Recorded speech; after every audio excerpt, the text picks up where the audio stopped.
자, 요번에 이제 살펴볼 것은 조선교육령인데, 앞에 이제 제가 좀 얘기를 했죠. 조선교육령. 그래서 요 부분은 이제 어, 그 정리를 한 거예요. 좀 체계적으로요. 그래서 총 네 번에 거쳐서 조선교육령이 있었고 몇 번의 개정이 있었어요. 그 1차 조선교육령, 그 다음에 2차 조선교육령, 그 다음에 이제 4차, 뭐 3차 이런 내용이 있죠. 자, 1차 조선교육령은 보통 이제 그 우리나라 공교육 체제를 좀 한 단계 낮춰놨죠. 그래서 보통학교를 이제 원래 소학교였는데 보통학교 소학교의 6년을 4년으로 이제 축소를 했고요. 이름도 보통학교로 이제 했죠. 그리고 고등보통학교, 여자 고등보통학교 있고 실업학교, 전문학교 학제 이렇게 있다는 거. 대신에 이제 일본 같은 경우에는 이제 앞에서 얘기한 것처럼 소학교, 중학교, 그다음에 대학교 이렇게 이제 진행이 됐죠. 예. 자, 그다음에 이제 내용은 일본어 보급을 주력을 했고 식민지로서 복종 정신을 기르는데 유리한 수신과 그다음에 이런 교과와 일본사 시수학교에 이제 했다. 근데 1차 조선교육령에서 일본사는 주로 이제 중등교육에서 배웠고요. 초등 그러니까 소학교나 보통학교에서는 배우지 않았죠. 소학교와 보통학교에서 배우기 시작한 것은 1차 조선령 개정이에요. 예, 개정 부분에서 이제 했다는 거. 자, 그리고 한국어나 한국 교과를 축소시켰고 한국사 교육은 폐지시켰다. 자, 그 외에 이제 유생을 하기 위해서 지방 노유에게 은사금 제도를 실시했고 지방 항교에 재산을 몰수해서 공립보통학교 유지를 비용을 했고요. 사립학교 관련된 것들에서 이제 사립학교 규정을 만들어서 사립학교 수가 많이 줄어들었다. 그래서 인가 조건을 강화시켜서 이런 것들을 이제 했다는 거. 그다음 서당 규칙은 예전에 얘기했죠. 그래서 이제 민족운동을 억압하기 위해서 사립학교를 탄압해서 서당 수요가 증가됐고, 그래서 이제 서당의 민족운동을 막기 위해서 서당 규칙을 제정했다는 거. 서당의 개선은 도지사 인가, 서당에 사용한 교과서, 총독부 교과서는 총독부가 편찬한 걸 사용하도록 했다는 거. 자, 2차 조선교육령 볼게요. 자, 일신동의 내진 연장주의인데, 자, 일시동의는 이제 뭐냐면 그 청왕 아래 조선인과 일본인이 청왕의 신민으로서 동등한 통치를 받는다. 이 내용이야. 예. 그리고 이제 30년대 이제 더 나가면 내설일체는 동등한 통치 외에도 아예 조선인과 일본인 똑같다는 소리고요. 이건 일신 동의를 더 심화시킨 거죠. 내지 연장주의는 그 당시 일본의 어떤 통치 시스템을 예전에만 전 시간에 것처럼 한국에 그대로 적용한다. 그래서 일본의 통치 시스템 안에 내지 안에 있는 그 시스템을 한국과 동일하게 한국에도 동일하게 실시한다는 건데, 근데 실질적으로 그게 잘 안 됐어요. 이 내지 연장주의가. 예. 우리 일본 같은 경우에는 이제 조선을 식민지도 생각했지 일본 본토의 한 부분을 생각하진 않았거든요. 그래서 이제 말로만 내지 연장주의를 내세웠지 실제로는 민도와 조선인의 민도와 그 시세에 따라서 내세워갖고 차별적으로 통치를 했죠. 예, 이렇게 보시면 될 것 같아요. 이 내지 연장주의가 잘 안 됐던 게 뭐냐면 법 체계에서 볼 수 있죠. 일본 본지 같은 경우에는 내지 같은 경우에는 일본 의회를 통해서 통과된 법에 의해서 통치를 했고요. 우리 같은 경우에는 이제 의회 상관없이 재정이라 해가지고 그 당시 이제 총독부령 행정명령으로 통치를 했어. 이원적인 법치 그 이원적인 어떤 법 운영 체제를 갖추고 있었죠. 그래서 이런 걸 볼 때 이제 어떤 내지 연장주의가 잘 안 됐다 이걸 볼 수가 있는데, 자, 하여튼 학제를 보면요. 보통학교는 4년에서 6년 늘어났고 고등보통학교, 그다음에 여자 고등보통학교도 여기 보면 위에보다 약간 더 늘어났죠. 예.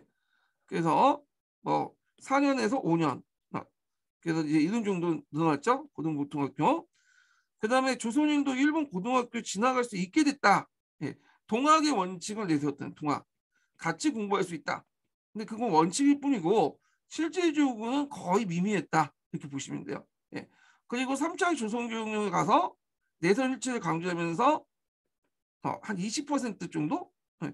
요 정도에 들어갔다가 같이 공부했다 보시면 돼요. 이렇게.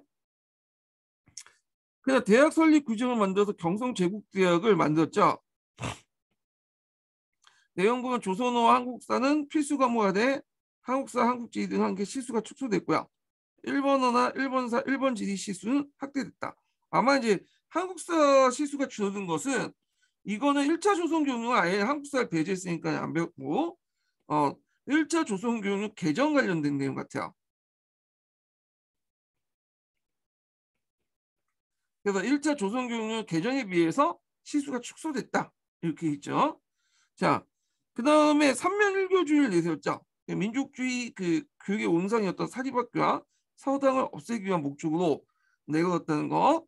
그 다음에 3차 조선교육을 볼게요. 자, 이 3차 조선교육은 1937년 중일전쟁이 시작되면서 그 당시 일제가 한국을 대륙 침략의 후방 병창 기지로 만들려고 했고, 그래서 조선 내 자원과 인력을 효율적으로 동원하기 위해서 내선 일체 일선 동조 한국 식민을 내세워서 한국인을 일본화시키려고 했다는 거. 예. 내선 일체 내갖고 종주된 한국인들과 일본인의 그 학자가 이원적으로 나눠졌는데 이걸 일원화시켰죠. 일본인 학자로 일원화시켰고요. 그 다음에 내용을 보면 조선어를 수의 과목 전환했고 조선사 조선주의 교육을 금지시켰고요. 국어를 강요했다. 그래서 이제 그 국어 교육을 강화시켰죠. 일본어 교육을요. 그 다음에 3차 조선교육령 개정에서는 심사수학교를 한국 시민의 의미로 국민학교로 개칭했다는 거. 예. 그리고 의무교육 시행을 발표했죠. 1946년부터 국민학교 의무교육이 시행했다고 반포했지만 45년에 일제가 패망함으로써 안 됐죠. 그래서 의무교육 같은 경우에는 6.25 전쟁 끝나고 나서 이제 1950년대 중후반 때 가서야 제대로 시행됐다고 보고 있어요. 이거요. 자, 4차 조선교육령은 그 전시 체제를 막제로 해갖고 근데 이거는 한번 이제 쭉 보시면 될 것 같고 요건 그냥 별 중요한 건 아니에요. 보시면 될 것 같고요. 독립운동으로 넘어가죠. 독립운동. 1910년대에 국내 민족운동의 민족운동하고 국외 민족운동을 볼게요.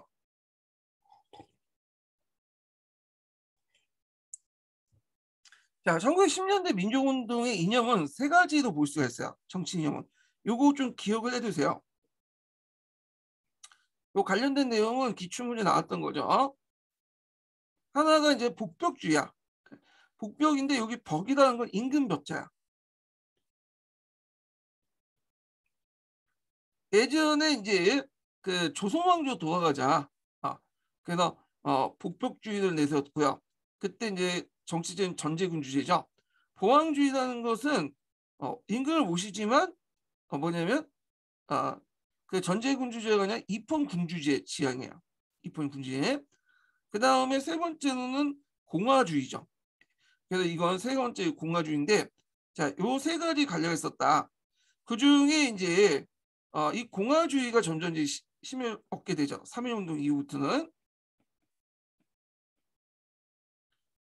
그래서 3.1운동 이후부터는 이 공화주의가 주류가 돼요. 공화주의가. 예. 이런 거 좀 기억을 해두시고, 그렇지만 1910년대는 복벽주의 또는 보왕주의와 공화주의가 대립을 했다. 이렇게 보시면 될 것 같아요. 자, 그러면 이제 국내 민족운동의 전개 과정을 볼게요. 자, 그때 이제 의병활동 관련된 내용에서 아까 지금 남한 대토벌 작전이 있다고 했죠. 그래서 국내 의병활동이 많이 축소하게 되고 결국에는 그 당시 최은이라는 사람이 마지막 의병자로 활동하게 돼요.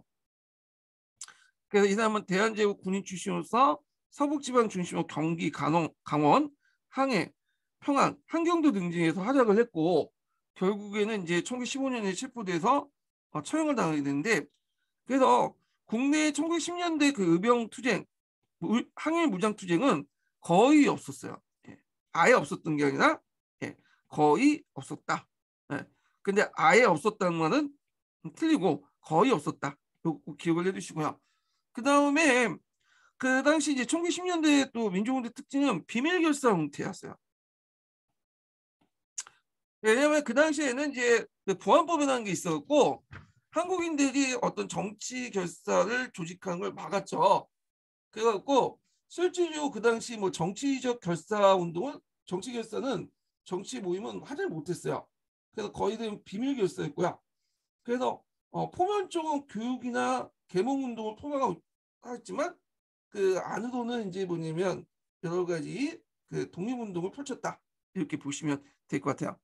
그리고 이제 두 개 계열로 나눠볼 수 있죠. 이념적으로 복벽주의 계열하고 공화주의 계열 이렇게 두 가지로 나눠볼 수 있는데 복벽주의 대표적인 그 단체는 독립의군부고요.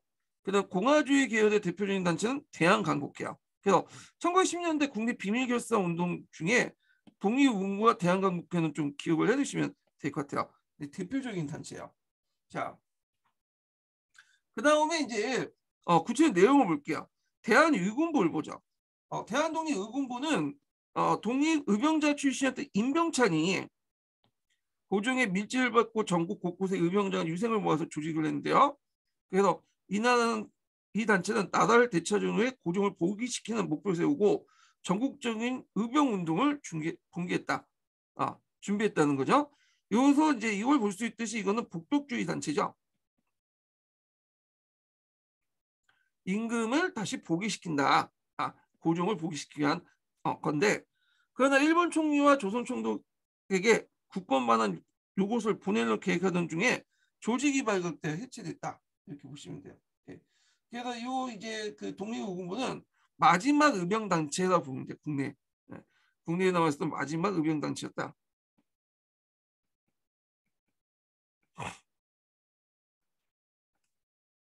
자, 그 내용들 파악을 해두시고요. 마지막 의병단체였고 그 대한강복회를 볼게요. 대한강복회는 두 개 단체가 합친 거야. 풍계강복단하고 조선국권회복단 이렇게 있는데 이 풍계강복단이 복벽주의이지만 이제 대한강복회와 이제 합치면서 완전히 이제 여기 녹아내렸다 보시면 돼요. 그래서 이 단체는 공화주의를 중심으로 갖고 있다. 의병계열과 예국계몽 등 단체 계열의 비밀결사의 통합하여 결성되었고요. 자, 이 단체는 독립군을 길러서 일제를 못하는 걸 목표로 삼았으며 그 민주공화제의 근대 국가 수립을 지향했다.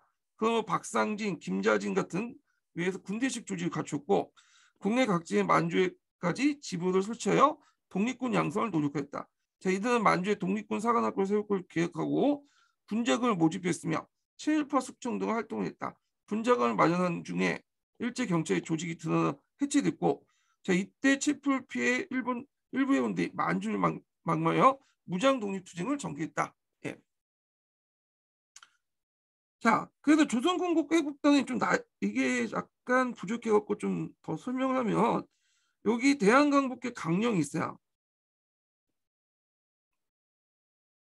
그리고 활동 내용을 보면 여기는 안 나왔지만 그 서브노트에 안 나왔지만 요 내용도 있죠. 일반 부호부터 접수한 의원군과 강제로 거둔 자금으로 무장 준비를 했다. 대개 그 당시 부호들은 친일파들이 많았기 때문에 그냥 강제 거뒀다 보시면 돼요. 예. 말 안 들으면 그냥 그 자리에서 직결 처분하고. 자, 그리고 이제 친일부를 처단했다. 남북 만주에 사관학교를 세워서 사관을 양성하려고 했고 그 다음에 무력 양성을 통해서 일본의 선멸절 전개 투쟁 방식으로 방침을 정해서 독립전쟁을 내세웠다. 독립전쟁은 예전에 얘기를 했죠. 신민회에서 내세웠던 거죠. 당장 이제 일본하고 싸우자는 게 아니라 독립군 기지를 만들어서 거기에서 이제 무장 투쟁 역량을 기운 다음에 세계 각국이 이제 싸울 때 그때 기회를 포착해 갖고 조선 그 당시 일본 우리나라 국내에 들어와서 일본을 물리치자, 일본과 싸우자 이런 것이 독립전쟁론이에요. 예. 그래서 그 독립전쟁론에 따라서 무장 투쟁을 양성할 수 있는 무장 투쟁을 할 수 있는 기반이 필요했기 때문에 군사 기지가 필요했던 거야. 예. 그리고 그 사관학교도 필요했던 거죠.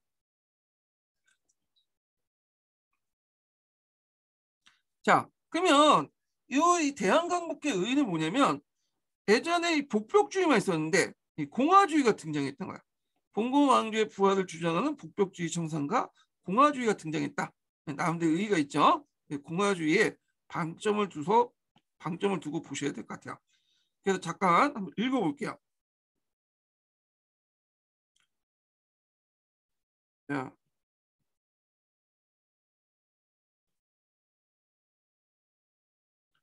자, 독립전쟁령에 입각해서 국외 독립의 독립군과 만주의 사관학교 설립을 목표로 서강대 신흥학교 독립군 기지와 연락해서 독립군 양성을 위한 군자금 모금, 무기국가 국내 독립운동의 거점 확보를 위한 목적으로 활동했으며 그 악질적인 일본인 관리의 처단과 악덕부 친일파 응징하였다.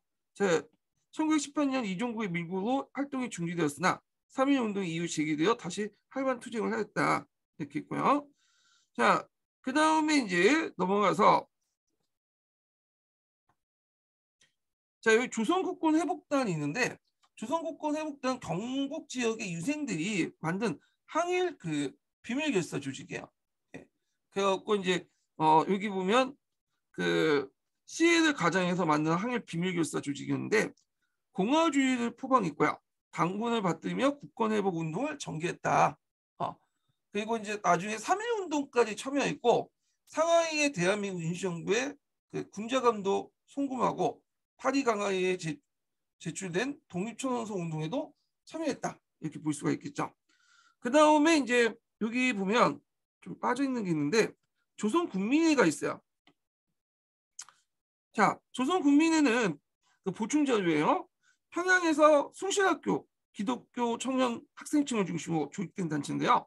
하와이에 결성된 대조선국민군단. 나중에 요즘에 박응먼이 조직했죠. 그래서 국내 지부로 시작된 단체로서 군자군 수학과 무기 구입 등의 활동을 벌인 독립군 조직이었다. 그래서 공화주의를 포방했고 독립전쟁을 기초해서 간도 중국과 연결 무기를 구입을 했다. 자, 조선산직 장려계가 있는데 경성 고등보통학교 부설 교원 양성소 소속 학생들이 그 발의로 교원과 사회 인사들이 합성하여 결성된 경제 자립 운동을 통한 국권 회복 강조한 단체였고요.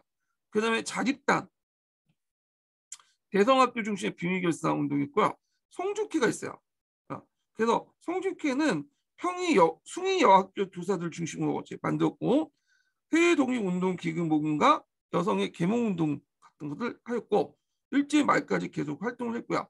그 외에 풍기 강복단이라든지 민단조합, 성명당, 자진회, 기성 야구회 등등이 있었다. 그래서 수많은 이제 비밀결사 조직들이 존재를 하고 있었다라고 보시면 될 것 같아요. 그래서 그 중에 대표적인 게 대한강복회와 독립의군부 이 두 가지는 꼭 기억을 해두고 계세요.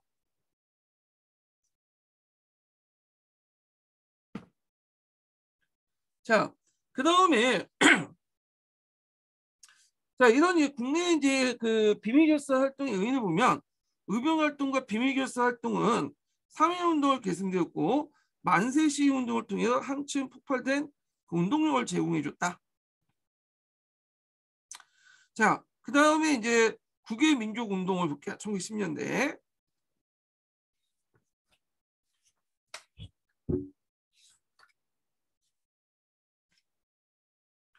자, 요거 이제 보기 전에 잠깐 지도를 먼저 보고 넘어갈게요. 이 지도를. 자, 여기 지도를 보면 이제 그 당시 활동했던 지역들이 좀 나오는데 여기 지도를 보면 왼쪽 지도 잠깐 보면 여기에서 이제 백두산을 근거로 해갖고 기준해갖고 이쪽 지역 동쪽 지역을 이제 북만주라고요. 북간도라고 하죠. 북간도. 그러니까 여기에서는 이제 한국인들이 많이 살고 있죠. 간도 지역, 이 지역은 이제 지역인데 한국인들이 상당히 많이 살던 지역이고 그 다음에 이제 그쪽 서쪽을 지역은 남만주 지역이라고 해요. 이 지역은.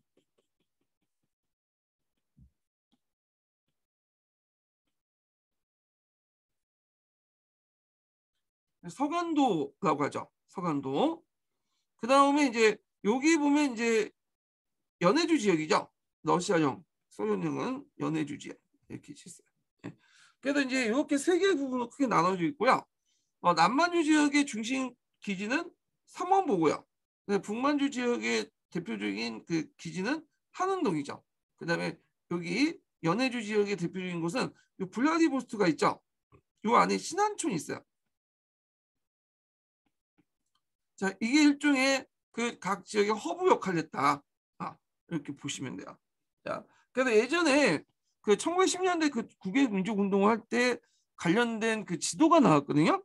그래서 위치 물어보는 문제가 있었어요. 그래서 요거 위치 어딘가 좀 기억을 해두시면 될 것 같고요. 자, 그러면 이제 여기에서 이제 만주 지역을 이제 볼게요. 만주 지역은 앞에서 서간도 지역과 그 다음에 북간도 지역으로 나누죠. 서간도를 남만주 지역이라고 또 해요.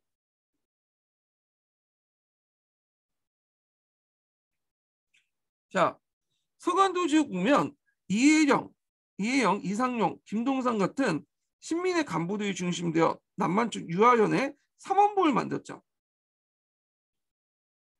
독립군 기지를 삼았고요. 그리하여 경학사는 또 항일 독립운동 단체를 만들었다. 그리고 경학사 뒤에는 부민단 한족회 이렇게 있는데 삼원보나 경학사나 부민단이나 한족회나 다 동일한 사람들과 동일한 단체들이 만들었어요. 예, 얘네들이 대개 신민회 계통의 사람들이 만들었죠. 그래서 삼원부, 경학사, 부민단, 한족회 그때마다 이름이 바뀌어요. 이름이. 근데 이름이 바뀐 이유가 뭐냐면 되게 비슷비슷한 단체인데 이름이 계속 바뀌어. 예. 그 이유가 두 가지 이유가 있는데 첫 번째로는 뭐냐면 그 당시 일제 감시를 피하고 그 당시 이제 러시아와 중국의 어떤 의심을 피하게 한 거야. 예. 그래서 요걸 이제 계속 다툴 군사 단체적 어떤 성격을 띌 수 있는 것도 있고 그러잖아요. 또 그래서 이제 우리는 그런 게 아니라는 걸 보여주기 위해서 뭔가 이제 실업적인 거, 교육적인 모습을 띠면서 이름을 갖다 붙여. 예. 그래갖고 이렇게 이제 있고 두 번째로는 이름은 이제 이렇게 이제 많이 변한 이유가 뭐냐면 일단 그 실업이나 교육에 치중했기 때문에요. 그 당시 간도나 연해주에 있었던 그 교민들이 원했던 게 이 실업과 교육이거든요. 그러다 보니까 그 명칭들 보면 실업과 교육과 관련된 내용이 많아. 예. 그래서 이건 그 당시 그 교포들의 의사가 반영됐다. 그래갖고 이제 이렇게 이름이 바뀌는 이유가 두 가지 있다는 거. 예, 일본의 어떤 감시를 피하고 러시아, 중국의 의심을 피하게 한 거고 실업과 교육 같은 걸 명칭을 많이 쓰면서 교포들의 어떤 의사들을 많이 지지를 끌어들이기 위한 그런 수단으로서 이용했다. 이렇게 보시면 되겠죠. 자, 그리고 독립군인 선호군전소를 조직했다는 거죠. 선호군전소는 이제 나중에 3.1운동 이후에 임시정부 만들고 나서 그 당시 이제 서간도 일대에 있었던 독립군들이 모여서 만든 게 선호군전소야. 그래서 임시정부 산하에 들어갔던 거죠. 자, 그리고 이들은 민족교육과 국사교육을 함께 군사교육을 하기 위해서 신흥 강습소를 설치하고 이것도 이름이 이제 나중에 신흥 무관학교로 바뀌어. 신흥 강습소, 그 다음에 신흥학교, 신흥 무관학교. 그래갖고 이름이 계속 바뀌거든요. 예. 그래서 위치도 조금씩 바뀌어요. 여기 위치도. 근데 이제 주로 이제 무관학교로서 군사교육을 실시했다 이렇게 보시면 돼요. 이걸 누가 만들었냐면 신민의 계통의 이제 이시영 형제들이 중심으로 만들었죠. 이 사람은 안동의 이제 그 땅 부자예요. 노동 계열의 사람들이고 가만히 앉아 있었으면 돈을 벌고 편안하게 살 수 있는데 자기들 땅을 다 처분하고 만주도 하고 삼원부도 만들고 신흥무관학교도 만들었어요. 예. 그래갖고 상당히 고생했다. 그래서 그 이혜영, 이시영 6형제인가 그럴까 6명의 형제 중에 그 독립운동하다가 이제 뭐냐면 많이 돌아가셨죠. 예. 자, 그래서 이제 이렇게 있고 북한도를 볼게요. 북한도. 북한도는 이제 여기 부분이죠. 여기 지도상. 여기 부분이야. 북한도 지역. 자, 북한도 일찍부터 용종촌이나 명동촌 같은 한인 집단촌이 있었고요. 거기에 이제 중강당은 이제 대종교 계통이에요. 나중에 이제 그 삼용동 이후에 임시정부에 편입되면서 북로군정서구라고 이름이 붙여졌죠. 자, 간민회 등 자치단체가 만들어졌고 동포사회를 이끌어가면서 독립군을 양성했다. 또 서전서숙과 그다음 명동학교 같은 학교를 세우면서 민족교육을 실시했다. 예전에 시험을 나왔죠 이거. 자, 거기 이제 서전서숙하고 명동학교 위치도 좀 봐주시고요. 여기가 여기 있어요. 용정에 있죠. 용정. 예. 그다음에 이런 것들 연길도 여기 있네요. 예. 그래서 이제 이 내용들 기억을 해주시면 되고 여기도 지도 있어요. 예. 명동학교 용정에 있는 거. 예.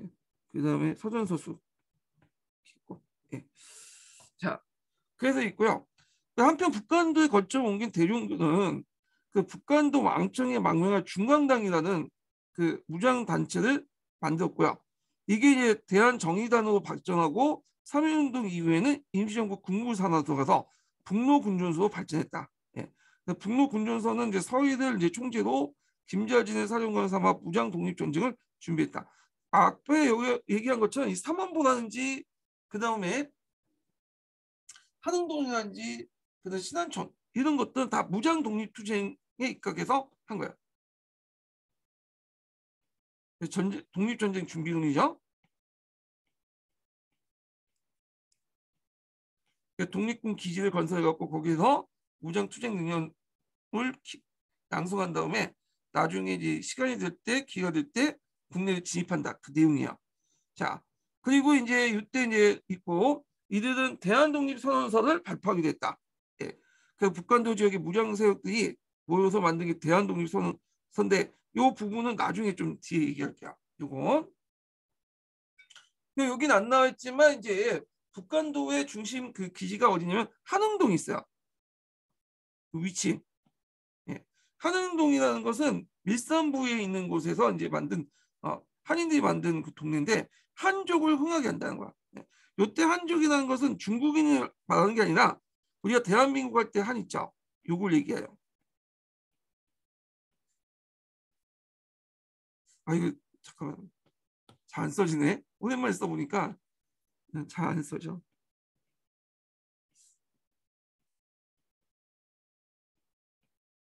예, 이렇게 우리가 대한민국 할 때 한이에요. 우리 민족을 의미하는 거예요.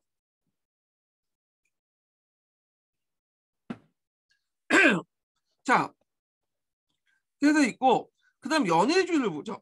연해주도 이제 보면 성명회가 있고 그다음에 건업회 그다음에 대한 강북고 정부 쭉 있는데 다 비슷비슷한 조직들이에요. 기원을 보면. 자, 성명회를 좀 볼게요. 성명회는 이제 그 한일 합방의 어떤 부당성을 널리 알린다. 그런 의미에서 성명회라고 했어요. 그래서 일제의 어떤 한국 강점을 지지하기 위한 항쟁 기간이다. 예. 지지하는 게 아니라 반대하는 기간이죠. 이게 지지한다고 적어놨는지 모르겠는데 일제 한국 강점을 반대하기 위한 기간이지. 예. 지지한다면 말이 안 되는 거지. 예. 그래서 일제 한국 강점을 반대하기 위한 항쟁 기간이다. 이렇게 많이 봤죠. 그래서 요거 잘못 쓰신 것 같아. 자, 그래서 이제 성명회가 만들어졌고 그 이전에 이제 잘 알려지지 않지만 한민회라는 단체도 있어요. 1905년에. 그래서 이제 한민학교를 만들고 이 한민회에서 해조신문, 대동공보 이런 그 신문도 발행했어요.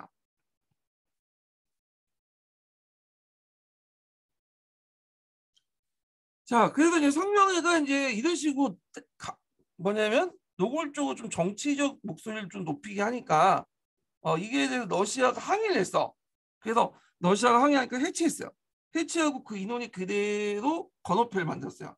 건어회라는 건 뭐냐면 한국인들에게 신업을 권장한다. 이걸 내세운 거야. 왜냐면 러시아와 일본이 이제 탄압을 하니까 러시아 당국부터 공인을 받기 위해서 우리는 정치단체가 아니고 항해단체가 아니다. 그걸 좀 보여줄 필요가 있잖아요. 그래서 이제 건어회를 이름을 이제 바꾼 거고요.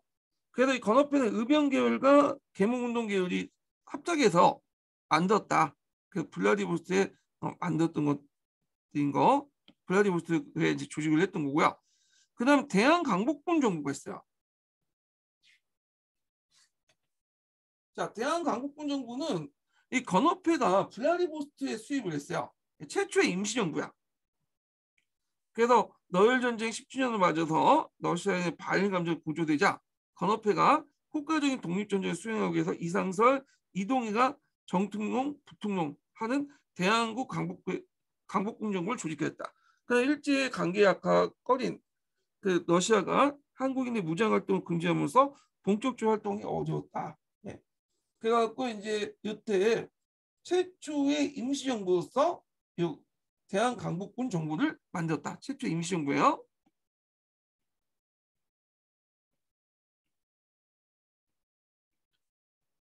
그래서 이제 나중에 임시정부의 단초를 제공해줬다. 이렇게 보시면 돼요. 근데 나중에 이제 러시아가 일본과 함께 1차 세계대전을 참가하자 한인대 정치의 사회 활동을 탄압을 했어요. 정치 사회적 활동을. 그래서 이제 건어회가 해체됐죠. 그리고 그때 이제 건어회 관련된 신문했던 건업신문도 폐간을 했죠. 네. 그래서 이렇게 기억을 해주시고 그 다음에 뭐 전러 한족회 중앙총회가 있었다. 그러다 이제 3.1운동 이후에 대한국민의회가 만들어졌죠. 3.1운동 이후에 노령 임시정부가 개편됐다. 이렇게 있고요. 그리고 이제 여기에 좀 눈여겨볼 게 한인사회당이 조직됐어요. 이게 이동일 중심으로 해서 만든 한인사회당인데 이게 최초의 이제 사회주의 정당이라고 그래요. 예. 그래서 1918년에 조직됐거든요. 예. 그럼 여기에서 자빨들의 역사를 좀 볼게요.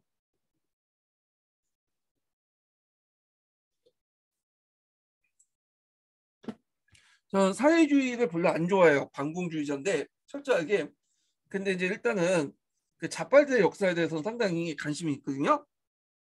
예. 그걸 보고 저보고 뭐 자익이다 이렇게 하신 분도 있을 것 같아. 근데 아는 거하고 믿는 건 다른 문제예요. 예, 이건 그냥 아는 팩트 차원에서 이제 얘기를 해드리는 거예요, 제가. 자, 우리나라의 자빨들 역사를 볼게요. 자, 앞에서 여기 한인사회당 있죠? 이 한인사회당이 1918년에 조직됐어요. 예. 그래서 이제 있고, 그 다음에 전로 한인공산당 있죠? 여기 앞에서 잠깐 언급했는데, 뒤에 얘기네. 뒤에 있다. 예. 뒤에 좀 할게요. 하여튼 전로 한인공산당이 만들어져요.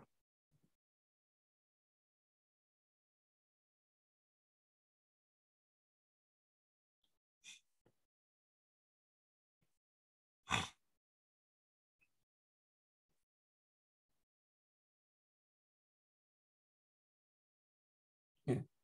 그래서 이제 1919년에 만들어진 당인데 이게 같은 사회주의 정당이지만 약간 색깔이 달라요. 요거는 좀 약간 민족하고 계급 중에 민족 문제에 더 치중했던 정당이고 요 당은 민족과 계급 중에 계급 문제에 더 치중했던 당이에요. 요 당은 이제 그 러시아 기하인들 중심으로 해서 만들어진 당이에요. 요거는 이동희가 만들었던 당이고 그러다 보니까 이제 성격이 다를 수밖에 없겠죠. 그런데 이제 이 성격이 다른 두 당을 그, 그 당시 코미테에선 일당 일국주의를 내세워서 하나로 합쳐라.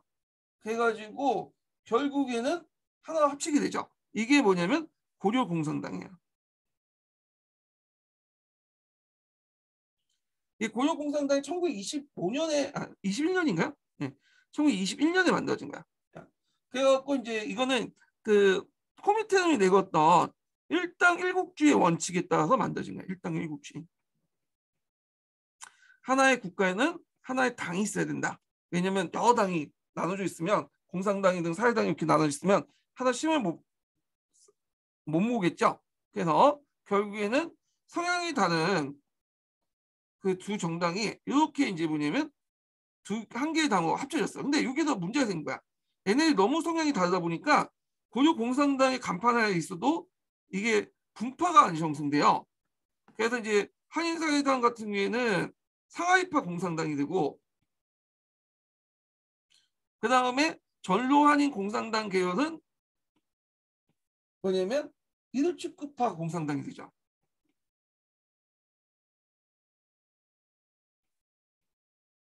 그 안에서도 뭐 여러 분파도 있는데 크게 볼 때 그렇게 두 개로 나눠요.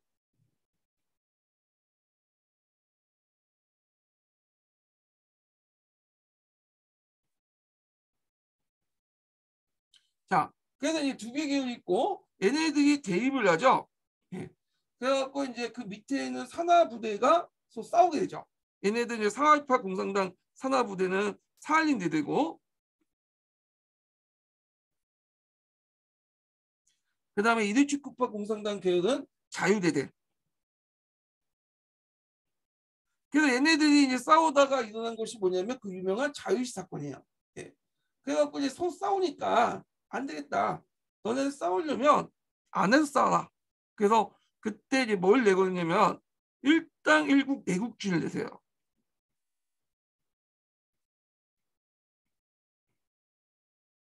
이때 내국주의한 건 그 기반 정당들은, 그 나라의 기반 정당은 해외에서 활동하지 말고 안에 들어가서 활동하는 거예요. 조선 안에서. 결국에는 이제 이 원칙에 따라서 상하이파와 이르축구파 다 해체됐고 고려공산당 해체되고, 그리고 나서 조선공산당이 등장하죠. 조선공산당은 이제 일당 일국 내국주의에 따라서 여기 이제 뭐냐면 그 조선을 해서 공산당을 세우는데, 요거 고조공산당은 더 복잡해. 고조공산당은 상하이파, 이르치크파 두 개파만 있었죠. 근데 얘네들은 아니야. 여기에 보면 일본에서 건너온 공산당 파들이 있고, 그다음 중국에서 건너온 파들이 있고, 그 다음에 뭐 러시아에서 건너온 애들도 있고, 그 다음에 또 국내 토착 공산당파 있어요. 서울파 같이. 예. 자, 그 여러 파벌들이 같이 있는 거야. 근데 이런 파벌들이 같이 있다 보니까 고려공산당보다 훨씬 내분이 심할 수밖에 없겠죠. 그러니까 고려공산당 해체 이후에도 만들어진 조선공산당도 결국에는 일제 치안주의 국가, 그 내부의 어떤 서로 간의 내부의 어떤 내분 때문에 결국에는 해체가 돼요. 해체됐다 다시 뭐냐 만들어지고 다시 해체됐다. 그런데 이게 총 4번에 걸쳐서 만들어져요. 1차, 4차 조선공산당이 만들어지죠. 결국에는 코민텔에서는 이 조선공산당을 더 이상 유지하기 어렵다고 보고 1929년인가요? 28년인가? 그때 이제 조선공산당을 해체시키죠. 그리고 지정을 내죠. 너네들은 이제 해외에서 일본 공산당이나 조선공산당 안에 들어가서 활동해라. 결국에는 이제 해외에 있었던 공산당 애들은 일본 공산당이나 중국 공산당에 들어가서 활동을 하고요. 그래서 중국 공산당 안에 조선인 간부가 많았던 이유가 그 이유예요. 그리고 그 국내에 있었던 박헌영 같은 그 애들은 지하로 잠적해가지고 뭐뭐 코음이라는 형태로 해가지고 조금만 소규모 모임을 통해서 간간히 명맥을 유지했다가 나중에 해방 후에 박헌영은 다시 그 제5차 조선공산당을 만들게 되죠. 예. 요 이제 과정이 있는 거예요. 자, 그래갖고 이렇게 일제시대 때 이렇게 다양한 분파 활동이 있었다. 근데 이제 그 당시 김일성, 우리가 생각하는 갑산파들 있죠. 갑산파는 그 주류 공산당 계열에서는 좀 약간 뭐냐 비켜 있는 비주류였어요. 인사가 아니었어요. 아싸였는데 나중에 김일성이 이제 권력을 장악하고 나서 그 보니까 전에 있었던 그런 여러 계열들 파도 있죠. 고려공산당이 조선공산당이 하는 것은 자기들하고 상관없는 거야. 얘네들. 그러니까 여기에 있었던 그 참여했던 사회주의자들을 역사를 지도상에 역사를 그 관련된 투쟁 역사를 다 뭐냐 교과서에 없앴죠. 기록을 없애고 어디만 부각시키냐면 갑산파만 부각시켜. 예. 그 당시 아싸 부근에 있었던 갑산파들을. 그래서 사회주의 그 역사, 그러니까 일제 강점기 때 사회주의 역사는 오히려 남한이 더 연구를 더 많이 하고 있어요. 북한은 아예 그걸 언급하는 것조차도 꺼려하죠. 여운형이 누군지도 몰라요. 전문가 제외하고는 일반 학생들이 여운형이 누구냐고 몰라. 왜냐면 안 가르치는. 김일성을 부각시키기 위해서 빼버린 거야. 예. 하여튼 이런 계보를 가지고 있다. 이렇게 보시면 될 것 같고요. 자, 그래서 이제 이 조선공산당 내용은 나중에 제가 이제 뒤에 좀 더 얘기를 할게요. 자, 그럼 뒤에 다시 앞으로 넘어가서. 자, 그래서 이제 이렇게 해서 한번 쭉 봤는데 거기에 보면 이제 제가 앞에서 언급했던 북만주, 남만주, 연해주, 그래서 독립군기지, 자치기구의 변화, 그다음 군정기구의 변화, 학교들을 정리했어요. 요거는 원래 그 오리지널 그 경기도 서브노트에 있는 게 아니라 제가 정리한 거야. 그래서 여기 보면 이제 전환길인가? 그분이 그 교재에다 요걸 적어놨더라고요. 제가 전환길 교재 이거 뺏긴 거 아니에요. 그분 교재에 있는 내용이 제 걸 뺏긴 거야. 이걸. 그래서 제가 이거 2010년도인가 만들어졌거든요. 2009년 전환기 뜨기 전에 만든 거예요, 이거. 예. 근데 거기 그 뭐냐면 카페에서 활동했던 분들이 전환기 밑에 들어가서 뭘 만드는지 거기에서 이제 알바 형식으로 이제 편집에 동원되는지 모르겠는데 요 제 자료를 퍼다가 그냥 집어넣은 것 같아. 예. 좀 하여튼 요거는 제가 순수하게 만든 거야. 이 전환기 자료가 아니라. 자, 그래서 이제 있고 그 다음에 이제 그 외에 중국 상해 지역이나 뭐 이렇게 미주 지역을 좀 볼게요. 자, 중국 그 상해 지역. 엄밀한 상해보다는 중국 관내가 낫겠죠. 중국 관내. 관내인데 중국 관내는 뭘 의미하냐? 보통 중국에 보면 이렇게 동쪽에 이제 만주가 있으면 이게 만리장성이 있잖아요. 그래서 산해관이 있죠. 산해관 이남 지역, 중국 본토를 이제 관내 지역이라고요. 예. 그래서 이제 있는데, 자, 대표적인 조직이 동제사야. 동제사. 예, 상해에서 결성됐어요. 그래서 이제 그 당시 그 신규식이나 중심으로 박은식, 신채호, 조성환 이런 사람이 조직을 했고, 그래서 중국 국민당 인사들과 연합해서 신화 동제사로 재편됐다. 1914년 1차 세계대전이 일어나자 베이징에 있었던 이상설과 함께 신한혁명당을 조직하죠. 신한혁명당. 신한혁명당 나중에 좀 더 언급할게요. 그 당은.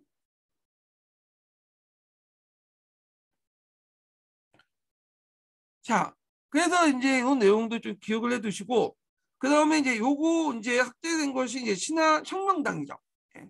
신한혁명당이고, 요거는 북경에서 결성됐어요. 그래서 동지사를 바탕으로 해서 북경에서 결성한 당인데 신규식, 박은식 이 조직을 냈고요. 대동단결 선언을 공표해요. 이거 뒤에 좀 얘기했지만 이게 원래 신한혁명의 복벽단체였거든요. 근데 이 선언을 계기 위해서 공화주의 단체로 전환을 하게 되죠. 그 다음에 신한청년당이 있어요. 이건 상해에서 결성돼요.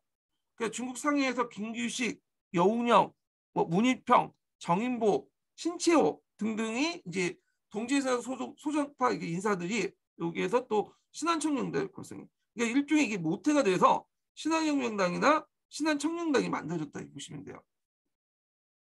자, 그래서 이제 얘네들이 이제 활동해서 우리가 이제 알다시피 파리 강화에 김규식을 파견했죠. 그리고 상해 임시정부의 수입에도 영향을 줬고, 그리고 여기는 이제 임시정부 수입 후에 파리위원부로 설치를 하게 돼요. 그러니까 신한청년단이 임시정부 산하에 들어가면서 해체되죠. 해체되고 정부의 산하에 들어가서 해체되면서 여기 이제 이름을 바뀌어. 파리위원부로. 임시정부 들어가서 신한청년단이 해체되고 이때 신한청년단이 파견됐던 김규식이 그 이제 해체됐으니까 임시정부 산하의 파리위원부로 간판을 다시 바꿔달아요. 예, 바꿔. 그래서 어떤 책에서는 신한청년단이 그 파리 강화에 파견했다. 어쨌든 파리위원부에서 파견했다. 김규식을. 이렇게 이제 똑같은 말이에요. 신한청년단이 있다가 임시정부가 세워지자 들어가서 해체된 후에 간판을 바꿔서 김규식이 임시정부 파리위원회를 구성했다. 이렇게 보면 돼요. 네, 이렇게. 그래서 이제 국내 독립운동 세력과 연락을 관계를 도모하고 신한 청년복을 이제 발행을 했죠.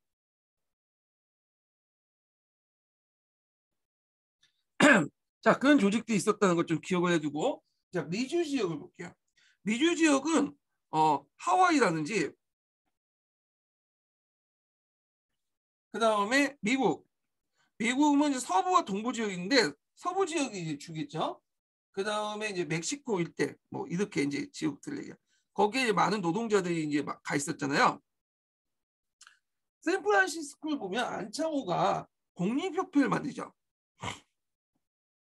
근데 이제 이거 하고 그 후에도 이제 여러 주에서 뭐냐면 단체를 만들어요. 그래갖고 이제 여기 있나? 네브라스카 주에 보면 아니 이렇게 있고 잠깐만요. 공립협회가 있고 여긴 안 나왔지만 하와이에서 신민회가 조직돼.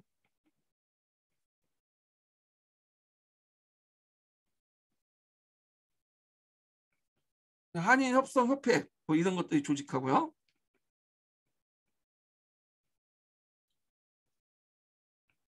그 다음에 네브라스카주에서 박용만이 한인 소년병학교를 만들죠. 1909년인데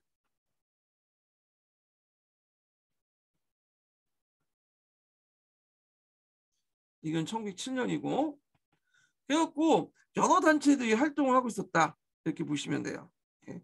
그래서 이제 그 신민회, 공립협회, 한인협성협회 이렇게 있었죠. 신민회는 국내 신민회가 아니에요. 자, 그런데 이렇게 분리됐던 여러 단체들이 하나로 모으게 된 계기가 됐던 사건이 나와요. 이게 뭐냐면 장인환 정명원의 스티븐스 저격 사건이죠. 자, 이걸 사건을 계기로 해서 이제 이걸 해결하는 과정에서 하와이 교민과 본토 교민의 연합이 일어나고 그러면서 만든 게 대한인 국민회예요. 예. 대한인 국민회는 그때 이제 안창호가 주도적인 역할을 했죠. 이거 사용인데 안창호는 샌프란시스코의 중앙 총회를 설치해요. 그리고 북미, 하와이, 시베리아, 만주 지역 등의 4개 지역의 지방 총회를 설치해. 그래서 국외 독립운동의 중추기관을 전개했고요. 그리고 이제 이때 처음은 뭘 내세우냐면 우리가 이제 단합해서 임시정부를 만들자, 가정부를 만들자 이렇게 주장을 하죠. 그리고 이때 북쪽주의가 아니라 이건 공화주의를 내세요. 네. 그래서 이제 요거 꼭 기억을 해주세요. 네. 요거 임시정부를 만들고 공화주의를 내자. 그래서 이 샌프란시스코 중앙총회를 중심으로 해갖고 대한민국민회가 전국 각지한다. 전 세계에 있는 독립운동을 하나로 통합해서 임시정부를 만들려고 했어요. 이런 분위기가 이제 확산이 됐던 거죠.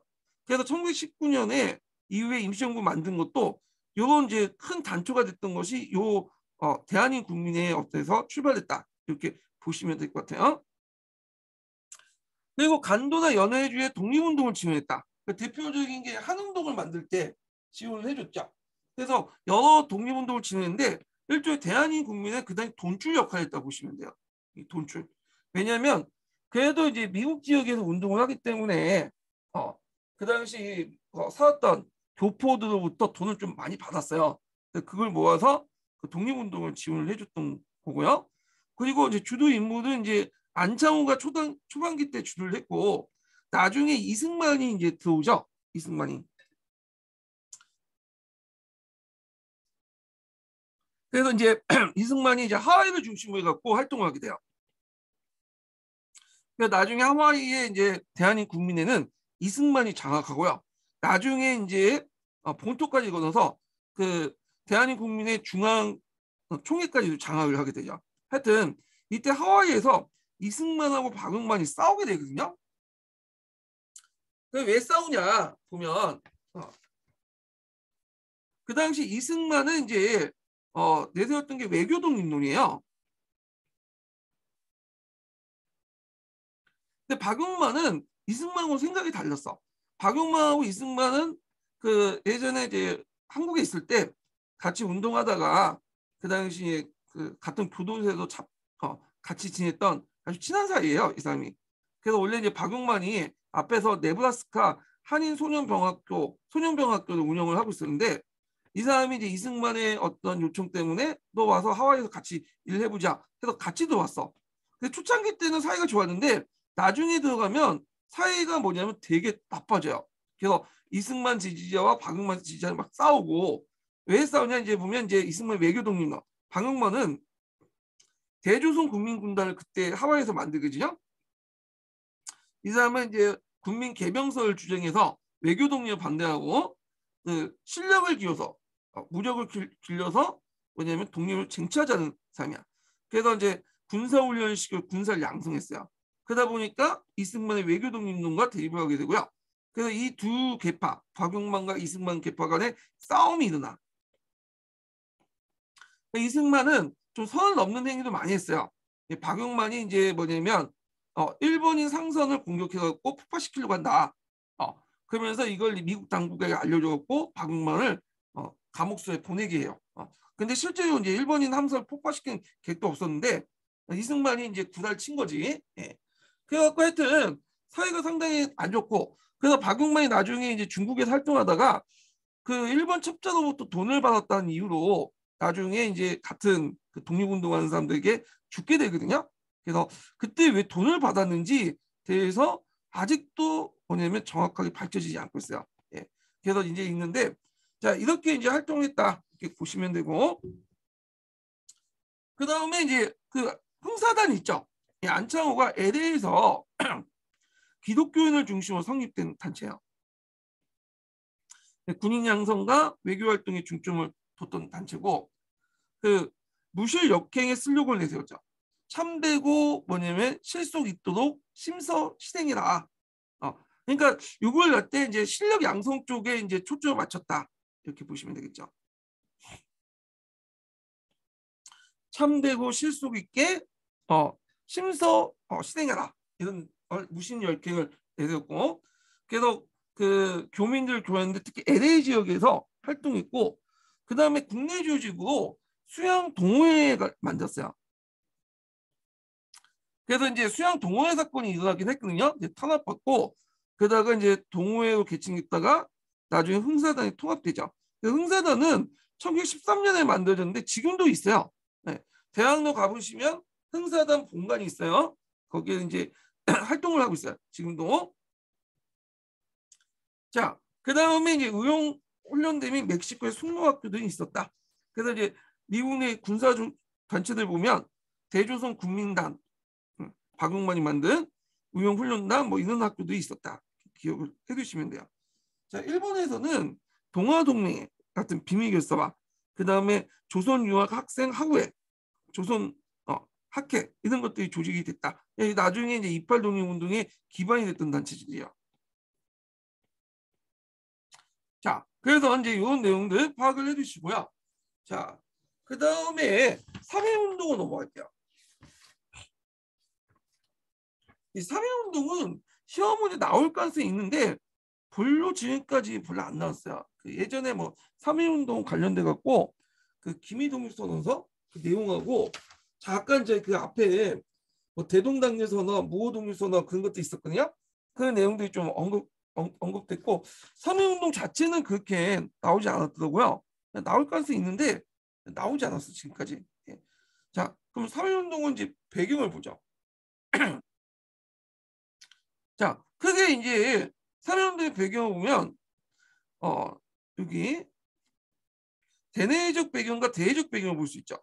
여기 앞에 대외적 배경인데 그래서 이제 죄송합니다. 예. 대외적 배경하고 대내적 배경으로 나눠볼 수 있는데 먼저 대외적 배경을 볼게요. 예. 자, 1차 세계대전 이후에 세계 정세의 변화를 볼 수 있죠. 레닌은 반제국주를 내세워서 반식민지, 그다음 식민지 약속 민족들의 독립 투쟁을 지원하겠다고 선언했죠. 파리 강화에서 윌슨은 세계 평화의 방안 중에 하나로 민족 자결주의를 제시했죠. 자기 민족의 운명은 스스로 결정할 권리가 있다. 이 주장은 3.1운동 같은 대규모 반제국주의 민족운동에 이런 계기가 됐는데 3.1운동뿐만 아니라 5.4운동에도 영향을 미쳤고요. 예, 하여튼 큰 영향을 미쳤어. 근데 이때 민족 자결주의 대상은 저 패전국 식민지예요. 근데 일본은 그 당시 승전국이었죠. 그렇기 때문에 우리는 해당이 안 돼. 근데 우리는 그 해당이 안 돼도 뭐냐면 긍정적인 마인드로 재해석되면서 우리도 할 수 있다. 그 민족 자결을 내세웠던 거죠. 자, 그 다음에 해외 독립운동의 영향을 또 볼 수 있어요.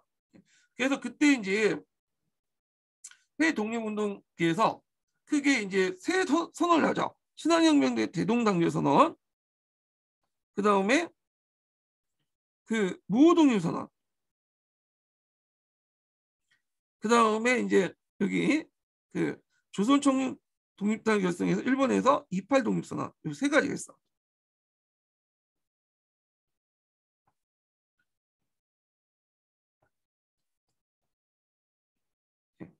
세 가지 독립선언을 하는데 그 내용을 좀 볼게요.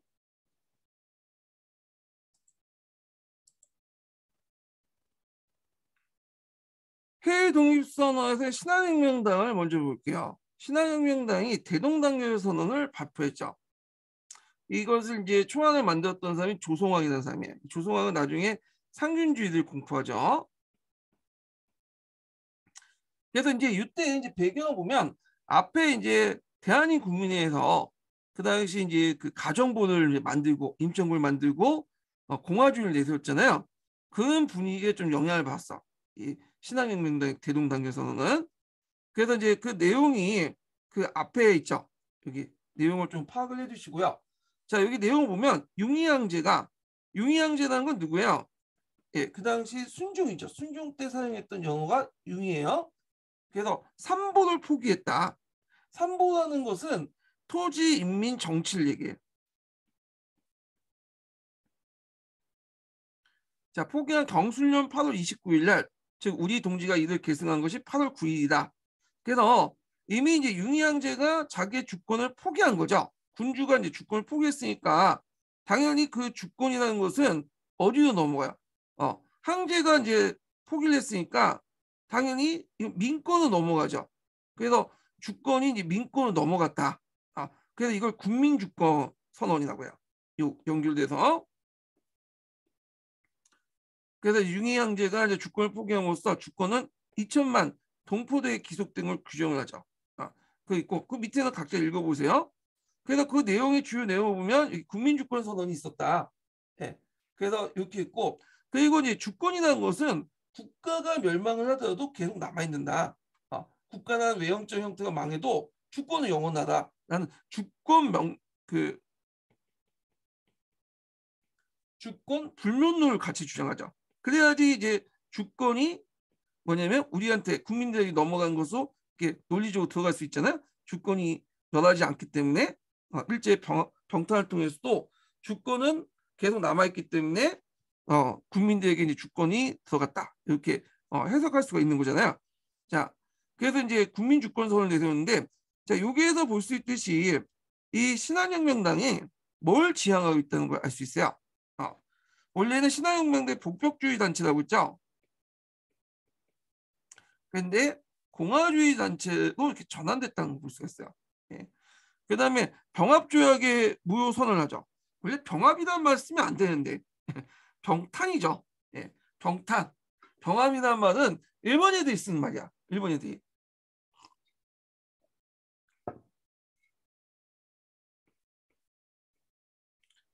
그래서 나라의 주권은 민족 내부에서만 주고받는다는 민족사의 불문율 근거예요. 이민족의 주권량을 구현 한국 병탄조약이 무효를 청명했다. 그 다음에 이제 앞에서 대한민 국민의 영향을 받아서 임시정부 수입을 주장하죠.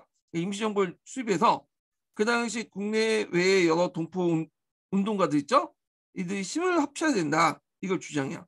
그래서 다만 국내 동포들의 주권 행사가 어려운 상황이 있으므로 해외 독립운동가들이 주권 행사의 권한을 이임받아 임시정부를 수입하고 하나로 합시다. 대동단결하자. 이렇게요. 그래서 이것을 대동단결 선언이라고 해요.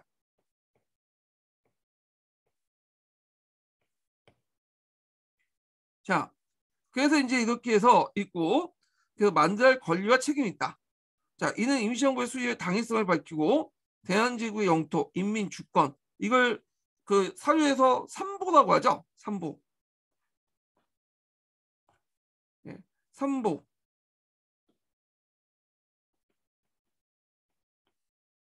주권 정치와 관련된 거고요. 그래서 계승한 새로운 민주주의 국가 건설을 지향한다는 데서 의의가 있다. 예. 그래서 국민주권 입각한 운동기구를 결성을 주장을 했다. 그래서 이제 이런 내용들 좀 기억을 해두시고, 여기 한 가지 더 추가하자면 민족 유일당 운동을 제안했다.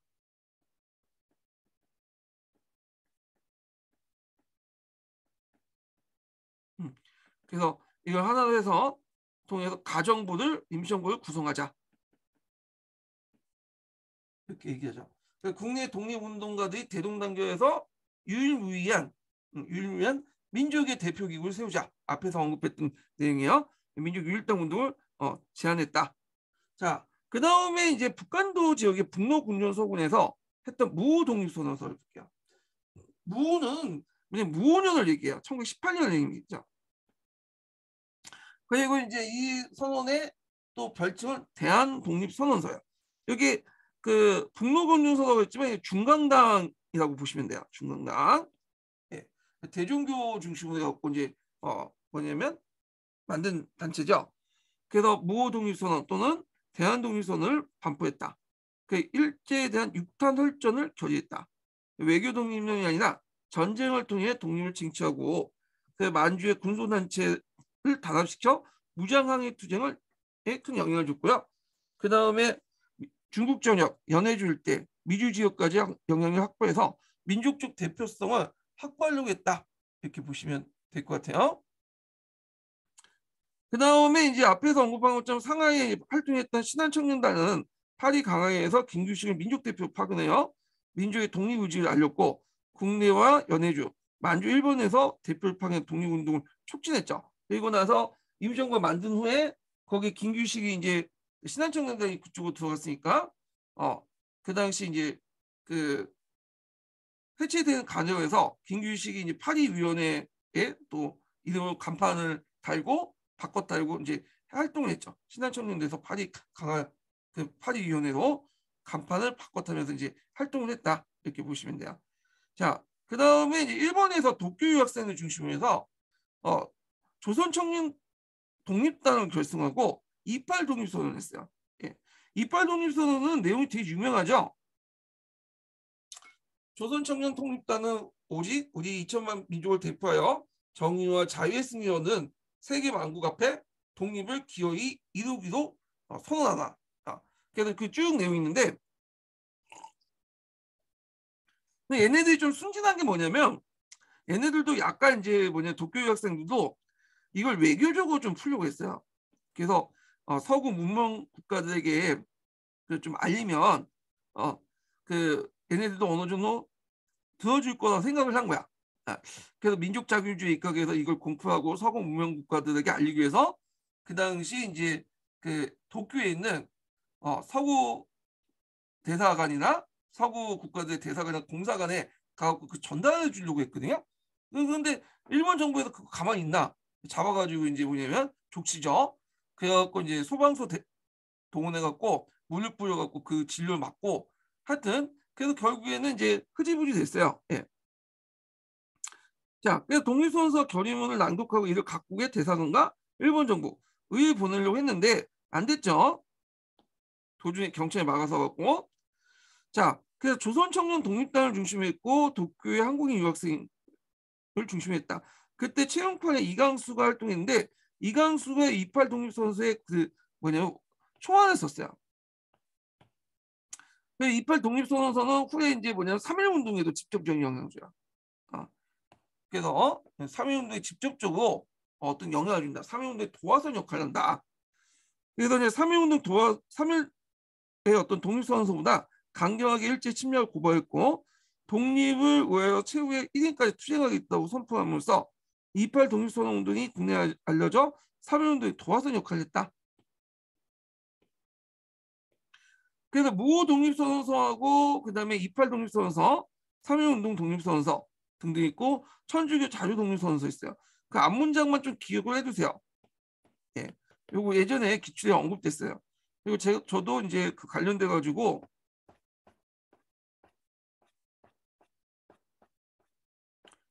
선언문 내용을 여기다 일부 적어놨거든요.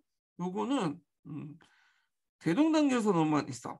대동단계 선언만.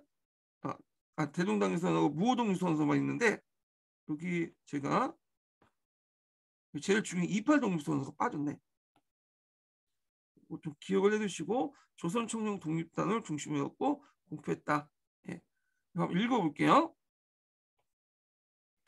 자, 일본에 유학하고 있었던 한국 유학생들은 제1차 세계대전이 끝난 뒤에 국제정세의 변화를 보고 독립운동을 추진하려고 했다. 자, 이는 1919년 1월 6일 도쿄 조선 기독교 청년회관에서 채파용, 네, 채용판이죠.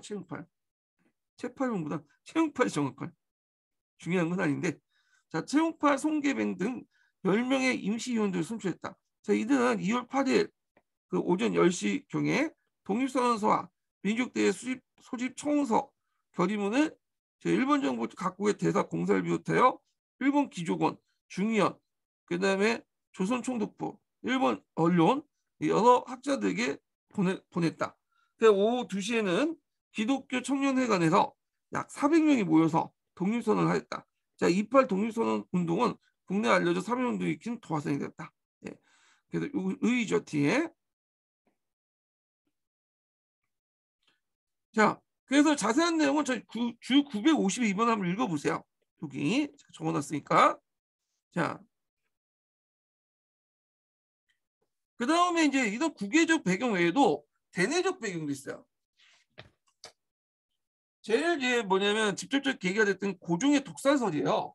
그래서 이제 이 고종이 그 당시 의병이나 독립운동 세력들 고종이라는 존재가 그 당시 의병이나 독립운동 세력의 어떤 상징적 구심적 역할을 했거든요. 그리고 그때 복벽 운동을 했던 것, 복벽주의가 계속 남아있던 것도 고종이 살아있기 때문에 그래요. 순종은 그 역할을 제대로 못했죠. 네, 순종은 비리비리했으니까. 그래서 일제의 입장에서 고종이 눈의 가시 같은 존재였어요. 근데 고종이 뭐냐면 그 신한혁명당과 짜가웠고 망명한다 그런 소문이 돌기 시작한 거야. 네. 그래갖고 이제 뭐냐면 또 고종이 또 민족 자결주의가 계속 자극을 받아서 해외 강화 그 파리 강화에 특사를 파견한다는 계획도 이제 막 돌게 되고 그러니까 이런 소문을 접하니까 이거 안 되겠다. 차라리 이제 고종을 죽이는 게 낫겠다. 그래서 그때 이제 일제가 고종이 먹는 식혜 또는 커피에다가 분열시켜갖고 비소를 타서 죽였다. 이런 독살설이 있어. 예. 그래서 하여튼 그 윤초일기에 보면 그 사건 전반에 대한 위기심을 딱 적어놓은 게 있거든요. 그 당시 윤초일기가 있어요. 윤초가 대표적인 친일파였죠. 그 사람이 이제 그 일제 35년 동안 이 사람이 오래 살았어요. 일제 35년 동안 그걸 영어로 일기를 다 써놨어. 네. 그냥 한국어 쓰는지 모르겠 영어 다 써놨어. 그때 이제 고종 독살설에 대해서 이제 설명하면서 고종 시체를 보니까 7개 구멍에 막 몸에 있는 코나 그 다음에 이제 귀나 이런데 막 독살 당한 것처럼 이게 피가 막 쏟아져 나왔다.